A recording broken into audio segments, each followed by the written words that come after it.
Hello, welcome back to the channel and Happy New Year. I hope you all had a lovely time over the festive period and the new year. Are you somebody that goes to the gym or at your own gym and you bench press, but you miss out those vital cues that just allow bench press to become better, for you to become stronger? Stick around because this video might help for you. So as a competing powerlifter, one of my strengths was the bench press, one of my favourites. And I still do enjoy it. Not currently competing because of my knee op that I had. But you never know, do you, what's ahead of that time. So what I'm going to give you is some of the basic cues that I use to remind myself to get the best out of my bench press. And we'll go through it now. So the first one, I always make sure I'm fully warmed up. So I make sure I use my bands to do a full warm up, which I can do another video on. But I want to really make sure my muscle groups are warmed and I've elevated my heart rate. The shoulders are a tricky component of our body, and if they do go wrong, boy do they go wrong. But touch wood, since I'm doing these band exercises and my warm up I do, I haven't suffered from anything, for a number of years now. So they're always good to do a warm up. The second thing is I make sure my bench is in place. I want to make sure that's in its perfect position, and obviously I train at home, so I've actually marked the floor to make sure that bench is in my perfect position. I then get onto the bench and just make myself comfortable, make sure I'm in the centre of the bench and make sure my head placement is right. You don't want to be too far ahead. And my eyes are underneath that bar, so when I look up, I can see that bar. And I make sure that everything is set. My feet are flat on the floor. So we've got our feet flat on the floor. We're in the right position on the bench. We've made sure that we're even on the bench. And the next thing I'm going to do is engage my lats. And I'm just going to bring my scapula back like that. So bring my shoulders back, my scapula is now back. And that's created my chest to come more forward. And I'll show you on the videos. As that chest has now come forward, obviously it reduces the distance of the bar that needs to travel. So it's another good tip for you is for that. I'm going to then make sure that I position my hands in the ultimate place for me specifically. And that's something you learn as time goes on, and there's lots of different methods of where you place your arms or your hands on the bar. I've got a very specific one, I've visualised it and I've memorised it, and I always put them in that same position. So something for you to try, if you're early in lifting, try different placements. I tweaked mine a few years ago, slightly wider apart, and I feel that's much more optimum for me.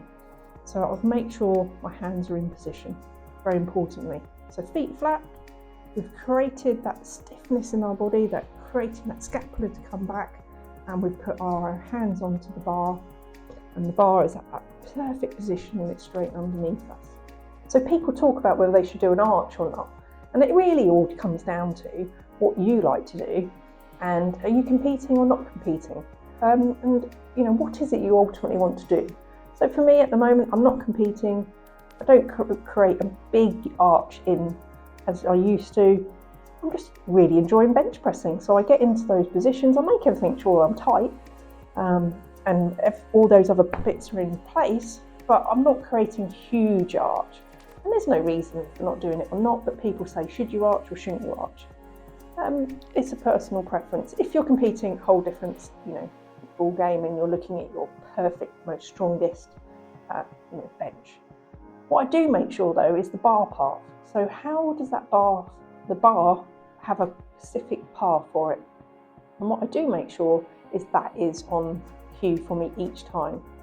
Because if you have the bar path exactly as it is, you should find the lifting of the weight that bit easier.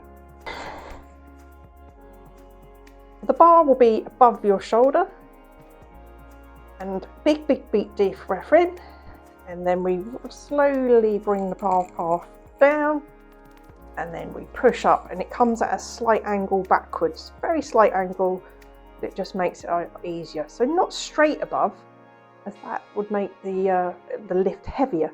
So you bring the bar down and straight up and slightly to the back, to the rear. Forget that last bit.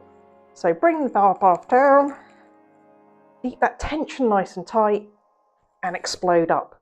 And the bar should come slightly backwards, back more into above the shoulders.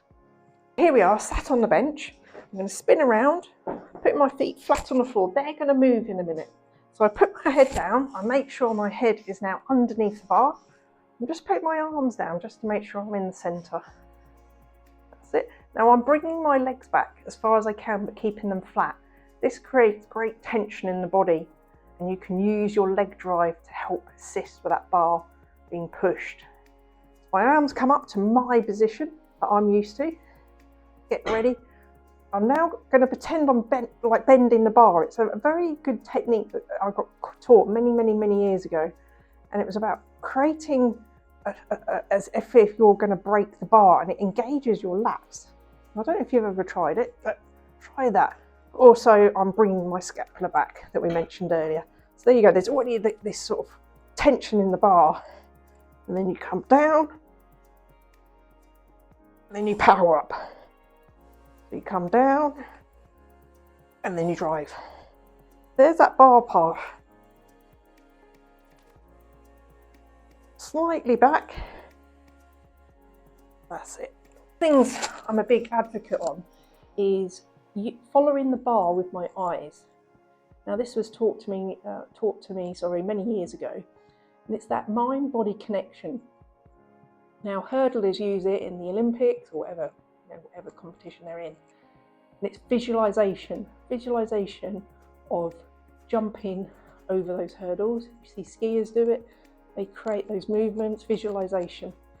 And I use it in bench pressing. I'm following that bar with my eyes very closely, so it comes down, and I'm visualizing that that bar is going to be lifted. So during competition, absolutely wanted that bar to be lifted. So I followed it down, and I'm powering up. And I think that's a really important technique that I like to use. So there's some great tips for you and some really good cues for when you go benching at the gym, or you might train at home. I hope you find them useful. There are many others, and maybe we'll touch upon those in later videos. But I just wanted some key things just to think about first before you start benching. So yes, there are lots more out there, but let's take some time one at a time, shall we? Because we don't want to overload the body with too much information. So thank you for watching, and I'll see you on the next one.